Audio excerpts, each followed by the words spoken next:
morning. I'm officially post-op day 4, and I'm finally starting to feel better. I was a little concerned yesterday because I was still feeling pretty crappy, but I woke up this morning feeling a little bit better, and I'm coming back for a walk.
Okay, so what's happening?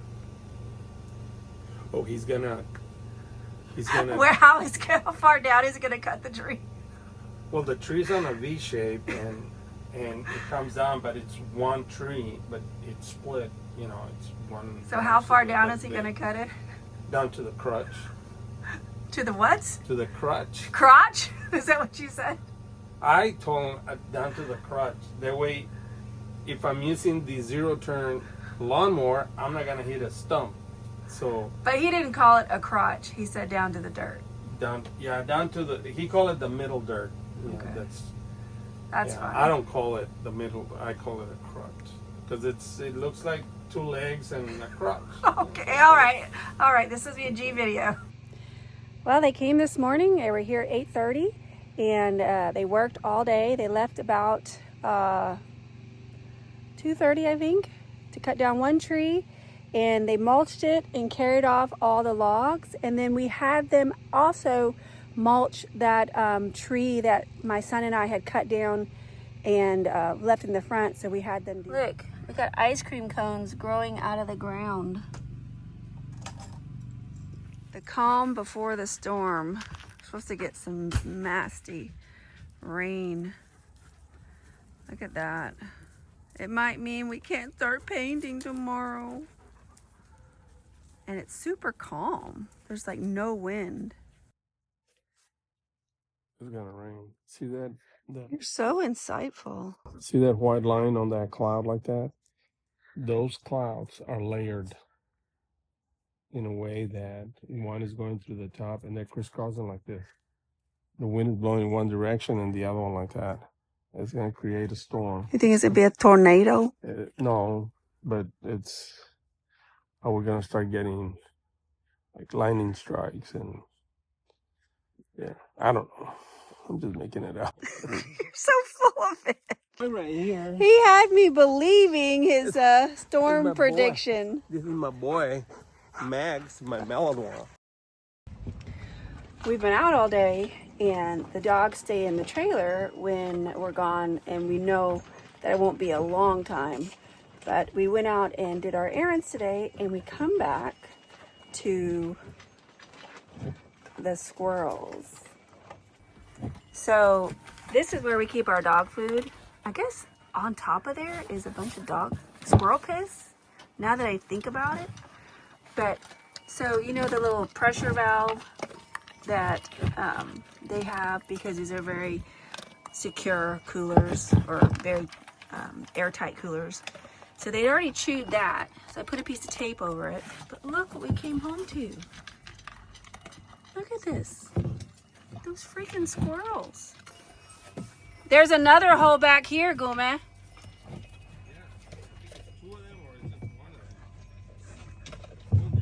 Those squirrels are crazy. So I have, in addition to my nursing degrees, I have a degree in wildlife biology. And I read a book about American canines and the history of the wild canines, and I ended up learning a lot about the coyote specifically, and it's actually my favorite animal. Kind of can be controversial down here in Texas. So there's some groups of people that absolutely hate the coyote. I'm not one of those. I respect them and can be in awe of their perseverance throughout the extirpation of the wolves throughout history. The coyotes never left. That's a whole other story. However, in one of the books I read about them, there are some ranchers that have problems with coyotes. And one of the things they did in one of these European countries, I can't remember specifically, was rather than fight the coyote by trying to trap him and kill him, they baited. So they provided food for them so that they wouldn't take their livestock. And in that study, it worked particularly well. So I'm thinking maybe for our squirrels, we could leave food out for them, and maybe they wouldn't destroy our dog food container.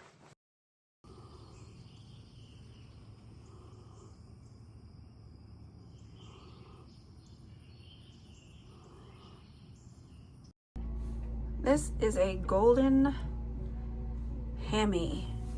It's supposed to taste somewhere between a cantaloupe and a honeydew. So I've never had one, but I'm gonna cut it open and see how it tastes. So I cut it open. It looks like a cantaloupe. So that's the first step. All right, so then I used a spoon and scooped out the seeds. It looks like a very deep seed well, but now I'm gonna cut it up.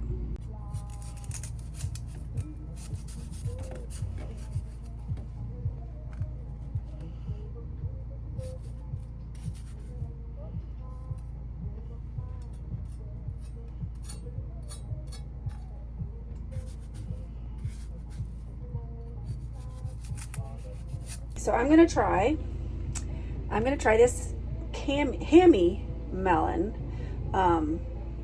It's all cut up. So here we go. My first bite. I'm gonna try it.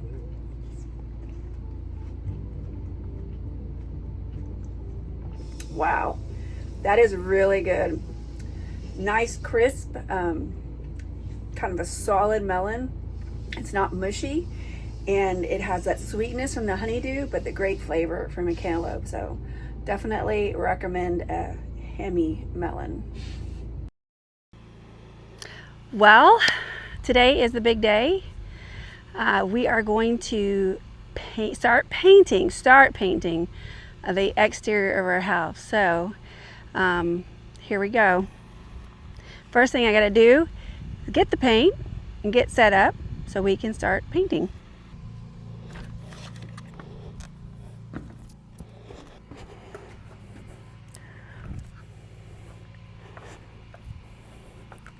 Stairs are a little shaky. All right, let's look at our supplies. I have a roller, and we got the one for the rough surfaces, since this is a pretty rough surface. And then we got our paint. This is a roller extender because I'm not a fan of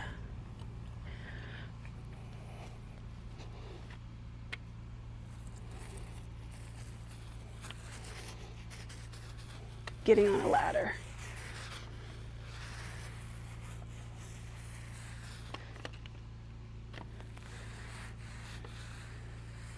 I'm actually not a fan of painting either, but it's got to get done.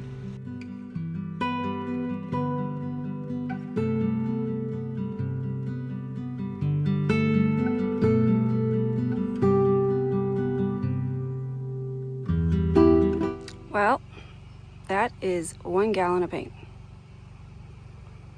And I've done 3/4 of one side of the house.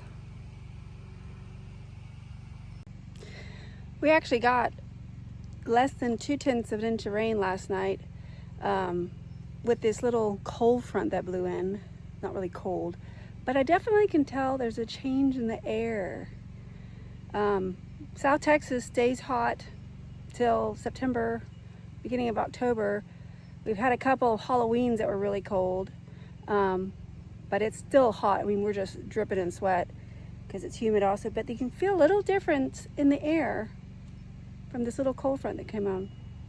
So anyway, we had bought 3 gallons of paint, and I'm going to show you how much it covered on our house.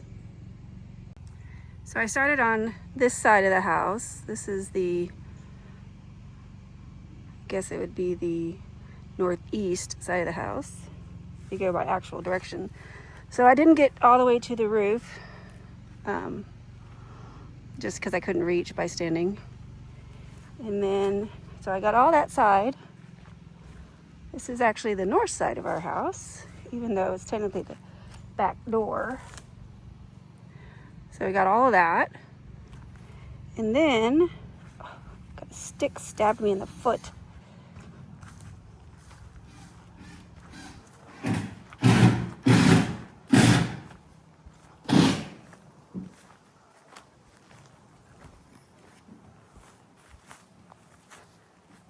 Then, so all the backside, and then just a little bit over here, and that's 3 gallons. So, in order to finish it all, we'll probably need like 6 or 7 more gallons, because we'll have to do all the little lines in between, and then put just a second coat on there.